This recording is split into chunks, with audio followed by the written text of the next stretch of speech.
یہ دنیا کی زندگی ایک دن ہے، 2 دن ہے، سایہ جیسے ڈھل جائے گا، اس کو اتنا لمبا نہیں سمجھنا چاہیے۔ اسی آقا جی ایک صحابی نے پوچھا دنیا سے کیا میں لوں، کیا کچھ کروں؟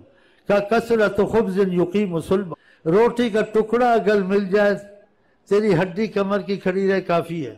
کیا مطلب اس کا؟ اس کا مطلب ہے کہ روٹی کا ٹکڑا زیادہ نہ لگ، تھوڑی سی مل جائے، باقی آخرت کے کام کر کے تیری ساری دولت، رحمت، محنت، سب کرم یا آخرت میں اپنے لیے کر، دنیا میں تو کچھ ہوگا۔ اور جو لاکھوں کروڑوں کرتے ہیں، خربوں کرتے، کچھ لے کے گئے ہیں، عذاب ہی لے کے گئے ہیں۔ جو کمایا تھا وہ چھوڑ گئے، اب یہ حلال تھا حرام تھا کیا تھا حساب بھرو، ہے نا مصیبت، اس کا فائدہ تو ہوگا نہیں۔ یہ نعمتیں ہیں چلی جائیں گی، رہیں گی تو نہیں، کون کچھ لے کے گیا؟ اور جب تک یہ نعمت ہے 100 ساتھ مصیبت ہے، چور نہ آ جائے، اغوا تم کو نہ کر لیں، بیماری تم کو نہ لگ جائے، کتنی مصیبتوں سے اس کے ساتھ، دکھوں کے ساتھ یہ نعمت ہے۔ تو اس نعمت کو کیا کرنا جس میں 100 دکھ 1000 دکھ، کبھی تمہارے گھر میں بیماری ہے، کبھی تمہاری فوتگی ہے، کبھی سوگوار ہو، بتاؤ جہاں بڑھتی ہیں شہنائیاں وہاں ماتم بھی ہوتے ہیں۔ جنت میں یہ چیزیں تو نہیں ہیں، لیکن ان کے لیے نہیں ہیں جنہوں نے خدا سے تعلق رکھا، اور وہ نعمتیں لازوال ہیں جو تصور سے باہر ہیں۔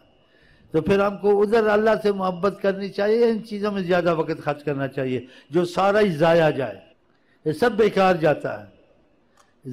تو اس میں آقا نے سختی نہیں کی ہے، رغبت دلائی ہے کہ اگر دنیا کو اس سے زیادہ نہ مائل ہو تو اچھا ہے، کیونکہ اولیاء اللہ کہتے ہیں اس کا حلال بھی نقصان دیتا ہے، حرام تو حرام ہی ہے، حلال روزی بھی نقصان دیتی ہے زیادہ۔ کیوں آپ زیادہ بڑا کاروبار کریں گے، زیادہ عہدے لیں گے، بڑے عہدے لیں گے، ذمہ داریاں زیادہ، ہاں جی، کاروبار زیادہ، ذمہ داریاں زیادہ، تو آپ کے پاس کب وقت لگے گا آپ زیادہ قرآن پڑھ سکیں، زیادہ درود پڑھ سکیں، زیادہ نفل پڑھ سکیں کہ اللہ اس کا ہاتھ بن جاتا ہے؟ نہیں ہوگا نا، وقت نہیں، گنجائش نہیں ہے۔ آپ کو اپنی نیند کی فرصت نہیں ہے، آپ کو کھانے کی فرصت نہیں، اتنا مرنا تھا اس کے پیچھے۔ اس کی قیمت کیا ہے معلوم ہے آپ کو؟ آقا جی نے کہا کہ مچھر کے پر کی جتنی بھی اس کی قیمت ہوتی، صحیح حدیثوں میں ہے، اس دنیا کی، خدا کافر کو پانی نہ پینے دیتا، اتنی گری ہوئی چیز ہے۔ ہم اس کے پیچھے نمازیں بھی چھوڑتے ہیں، درود بھی چھوڑتے ہیں، اس کی کمائی کے پیچھے آخرت کا ایمان کا خاتمہ کر دیتے ہیں یا کمزور ایمان ہو جاتا ہے۔ اتنا تو نہیں لگنا چاہیے۔